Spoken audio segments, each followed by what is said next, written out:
And good morning. Welcome into this half hour of KWOS Open Air as we welcome back Dan Mehan. Dan is president of the Missouri Chamber of Commerce, joining us for the conversation. And if you have questions or comments for Dan or any of our guests here on Open Air, the lines are open at 556-6397.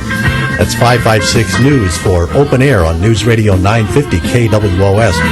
I've heard Dan's comments earlier this morning on KWOS via the Missouri Net. Missouri Chamber of Commerce is still very much opposed to this legislation, federal legislation known as the Employee Free Choice Act.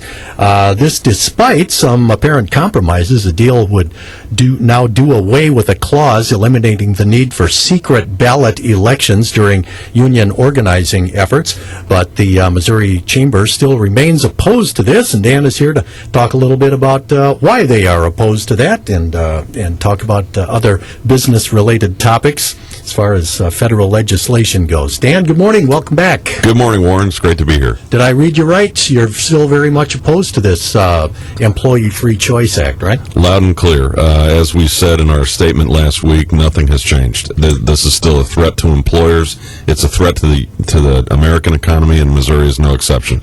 Let's reset this a little bit for people who aren't familiar with this legislation, at least from your point of view. Give us a summary of this. Well, first of all, this supposed compromise was merely comments of about 6 senators, so the compromise hasn't been put in the bill yet. So there still is the elimination of the secret ballot. And what the Employee Free Choice Act does is it expedites the process by which a union can try to organize a workforce, and it makes it much more difficult for an employer to defend against that. And plus, it puts a binding arbitration rule in, which says that if the unions are successful in gaining 50% of the workforce to sign a card, not go through a secret ballot election, then you have to start this process within 10 days. And if you don't finish this process of collective bargaining and of reaching an agreement in 90 days, a bureaucrat from Washington, D.C. will come out and set it for you, and it will be binding. I don't think anybody wants, again, a federal bureaucrat coming out and setting up the working conditions, the pay scale, benefits, vacation, etc., for any workforce in Missouri or, frankly, around the country. So what this is, and it hasn't changed a bit, is just a power grab by organized labor, by big labor bosses who have seen their ranks declining for the last 25, 30 years to unprecedented lows.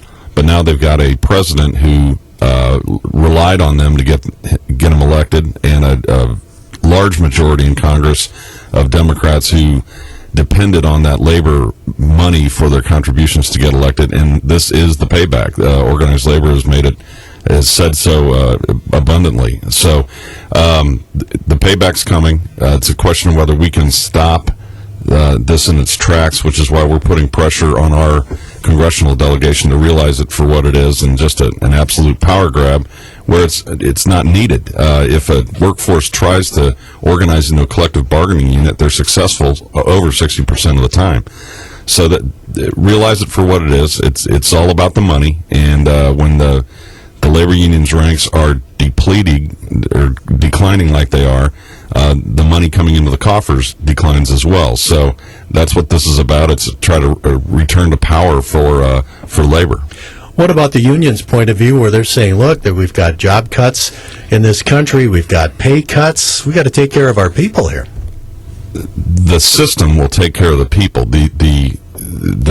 Our market will take care of the people. We are in an economic slowdown, obviously, but if you make it more difficult for manufacturers and other employers to get off the ground, which card check would, the Employee Free Choice Act would, then you're going to see more people, more opportunities for Missourians go overseas. People who are for the Employee Free Choice Act are basically saying we don't care about exporting these jobs overseas. Dan, I'm the former union guy here. I guess the active word in that equation is former. How is union management presenting this to the rank and file, from what you're hearing? I'm not sure how they're presenting it to the rank and file. I will tell you this, that we have polling data that shows that throughout Missouri, even in the districts where we have the 4 co-sponsors of this act, Russ Carnahan, Lacey Clay, Ike Skelton, and Emmanuel Cleaver, over 70% of their constituents, whether they're from a union household or non-union household, are against this provision. So if they're, however they're presenting it, it's not getting through in any positive sort of a way. The no secret ballot part of this whole thing, I've heard that brought up, that there's a real intimidation factor there. Your take on that? Absolutely, and we've heard stories from our members about how they can intimidate you, whether it's polite intimidation or it's visiting your house after hours and saying, we really need you on this secret ballot. And the expedited time frame, Warren, doesn't give the employer the ability to come back and give their case on why a union is not needed or how it will harm the company, how it will harm the competitiveness of their enterprise. How far along is this legislation at this point? Are you fighting an uphill battle? It's I think we're on an even playing field right now. It's a little bit uphill, but it's come down a little bit because people are starting to actually read these bills. That's a novel idea, but when you've got all the attention being diverted to the healthcare debate, and also people are very concerned about the cap and trade issue that's scheduled to come up. This one's taken a third place role. It's in the third ring, and that's one of the reasons we're making the rounds like we are. We're on 4 or 5 radio shows this week and launching a campaign of public awareness about this issue because it's out there. And while all the attention might be on the health care bill and the huge tax increase that comes with that, they could go to this bill.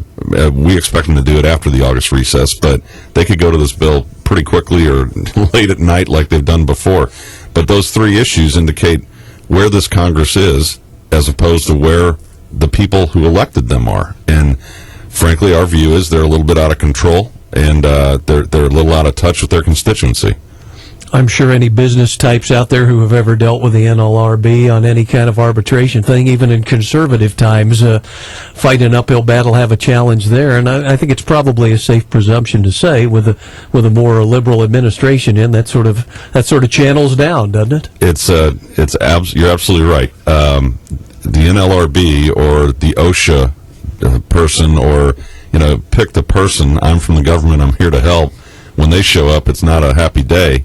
But with this president, if you look at the members of the NLRB, there's one opening. He's going to pick someone who is much more sympathetic to labor than to management. The gentleman he appointed previously used to be the general counsel for the AFL-CIO, if that gives you any indication of the pedigree that's going to be on the NLRB. It's going to be anti-employer.